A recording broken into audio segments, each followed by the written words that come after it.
अली शाह जी, मैं आपसे ये जानना चाहूंगी, अब देखिए फ्रांस के सदर इमैनुअल मैक्रोन ने भी इजरायली पीएम से बात की है कि जंग बंदी की जाए जल्द से जल्द। ऐसे में क्या लगता है आपको, क्या उनकी बात का कुछ असर उन पर हो सकता है? क्योंकि इजराइल भले ही मना कर रहा है इस जंग को खत्म करने के लिए, लेकिन खासा नुकसान तो उसे भी उठाना पड़ ही रहा है इस जंग का।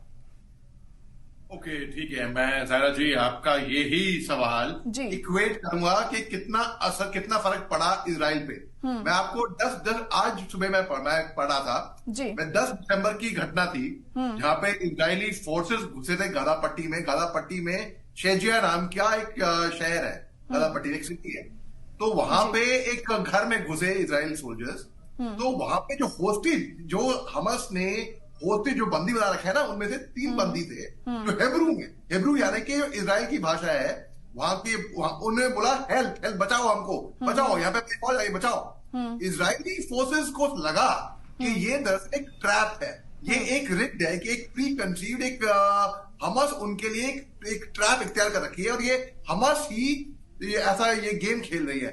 फिर ये 3 होस्टेज बिना शर्ट के ये भागे, एक सफेद झंडा लेके।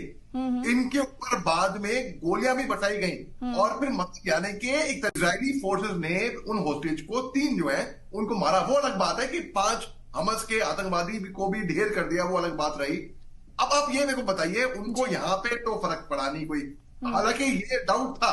तो हालांकि मैक्रोन ने भी बोला है, फ्रांस ने भी हिदायत दी है, हिदायत बोलूंगा मैं इजराइल को कि वो युद्ध बंदी करे, लेकिन इजराइल पे कोई फर्क नहीं पड़ेगा, चाहे मिस्र हो, चाहे फ्रेंच हो, चाहे फ्रांस हो। हाँ, अगर फर्क पड़ सकता है थोड़ा बहुत, वो होगा केवल अमेरिका का। और जो कि मैं नहीं देख रहा कि अमेरिका अभी इजराइल को, देखिए, हाथी के दांत दिखाने के और खाने के कुछ और। तो अमेरिका कहेगा तो ऊपर से जैसे कि कई बार क्या होता है ना, सबके समझने के लिए मैं ये कह दूंगा, ये बड़े सरल भाषा में, होटल में हम खाना खा रहे होते हैं कहीं पे, और अगर पैसे होते जेब में और मालूम है पैसे नहीं है, अरे नहीं बिल मैं देता हूँ दिखाने के लिए, वो उसको लोग कहते हैं लोग। और ठीक इस तरीके से हरकत करेगा अमेरिका। और ये मेरे को बदकिस्मती से, बड़े दुख से कहना पड़ा है कि मेरा दिल होता है देख के कि इंसानियत का खात्मा हो रहा है दो तरफ से। जो 7 अक्टूबर को हुआ तभी इंसानियत का खात्मा हुआ। और मैं देखिए, अमेरिका में भी अभी हाल ही की न्यूज है कि अभी आज भी आई है, अमेरिका में प्रो पैलेस्टीन वहां पे नारे लगे और एक प्रोटेस्ट रैली निकली।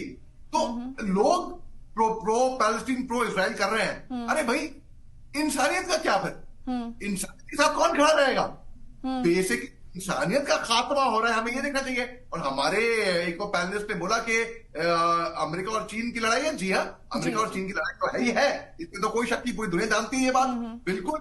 और रूस और यूक्रेन जहां पे इंसानियत का खात्मा हो रहा है, ईरान, अमेरिका, आप देखिए दुनिया में क्या चल क्या रहा है। उसके बावजूद भी लोगों को क्रिकेट खेलना है, क्रिकेट देखना है, क्रिकेट की तरीके से कर रहे हैं कि जैसे कि इजराइल और फलस्तीन हुआ ना, क्रिकेट चेयरिंग होती है, वैसे ही चेयरिंग हो रही है। बिल्कुल, मेरे को दिल रोता है देख के, प्रो इजराइल, प्रो फलस्तीन। अरे इंसानियत का क्या? जी बिल्कुल, जाहिर तौर पर इंसानियत सबसे ऊपर होनी चाहिए। और उसी दिशा में अहम कदम उठाने चाहिए। मेजर मोहम्मद शाह जी, आपसे जानना चाहूंगी मैं कि अब आगे इसका क्या रास्ता निकल सकता है, क्योंकि इजराइल किसी भी कीमत पर पीछे हटने को यहाँ पर तैयार है नहीं। हालांकि नुकसान उसे खुद भी हो रहा है और जाती तौर पर भी नेतन्याहू को यहाँ पर नुकसान है, क्योंकि वहां के खुद के लोग अब उन्हें पसंद नहीं कर रहे हैं, उन पर भरोसा उठ गया है उन लोगों का। आपने बिल्कुल दुरुस्त बात फरमाई है, बिल्कुल दुरुस्त बात, और 100% की बात करी है आपने। और मैं ग्रुप कैप्टन उत्तम देवनाथ साहब की बात से 100% सहमत हूं। उन्होंने बहुत ही सेंसिबल बात करी है, क्योंकि ये खुद एक फाइटर पायलट रह चुके हैं, जाबाज फाइटर पायलट थे ये, और इन्होंने खुद अपने बमबारी करी है, इनको पता है वहां का एक्सपीरियंस, वहां का तजुर्बा। अब क्योंकि इन्होंने मैक्रो लेवल पे ले गए, मैं थोड़ा हल्का था आपको माइक्रो लेवल बोलता हूं, क्योंकि आपने बोला कि इजराइल को ही इसमें खुद नुकसान हो रहा है। मैं अभी आपको घटना बताई थी जो 10 दिसंबर की थी, और मैं आपको बताता हूँ 14 दिसंबर को एक ड्रोन वहां पे उड़ा, और ड्रोन से दिखा गया जो 3 होस्टेज थे इजरायली, उनके नाम भी आपको मैं बताऊंगा। उनके नाम है योतम हाइम, अलोन शिमरस और समीर एल तलीका। तो ये 3 होस्टेज थे हमास के कब्जे में, जब इन्होंने हेब्रू में जब आपने मदद मांगी अपने फौजियों से, अपने फौजियों में शक करके सोचा कि भाई नहीं, ये ट्रैप होगा, छोड़ दिया। ये ड्रोन के माफिक 14 दिसंबर को ये पाया गया, इंक्वायरी ने रिवील किया है, और ये उनके chief of army staff Israel के हर्जी हेलेवी, इन्होंने बोला है, बेंजामिन नेतन्याहू ने भी बोला है कि उनका दिल टूट गया ये सुन के खबर के अपने ही लोगों ने फ्रेंडली फायर में गलती से ही अपने लोगों का खात्मा किया वहां पे। अब आप देखिए नुकसान इसमें 100% इजराइल को डेफिनेटली है।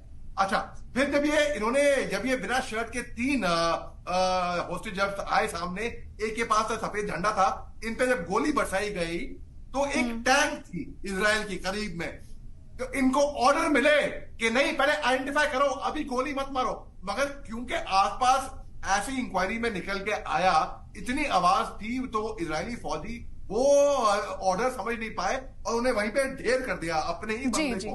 वो अलग बात है कि 5 उग्रवादी मारे गए इसके अंदर। अब आप देखिए ये 1140 की मैंने आंकड़े जो पढ़े हैं, ये जो हमास ने मारे थे 7 अक्टूबर को। जी बिल्कुल, देखिए लगातार दोनों ही तरफ से हमले हुए हैं और नुकसान दोनों ही कंट्रीज का यहां पर हुआ है, और कब तक ये जंग बंदी होती है इस पर सबकी नजरें टिकी हुई हैं। लेकिन फिलहाल मौजूदा हालात ऐसे नहीं देखने को हमें मिल रहे हैं कि कुछ अहम नतीजा निकलकर इसका सामने आने वाला है। आप सभी का बहुत शुक्रिया हमारे साथ जुड़ने के लिए।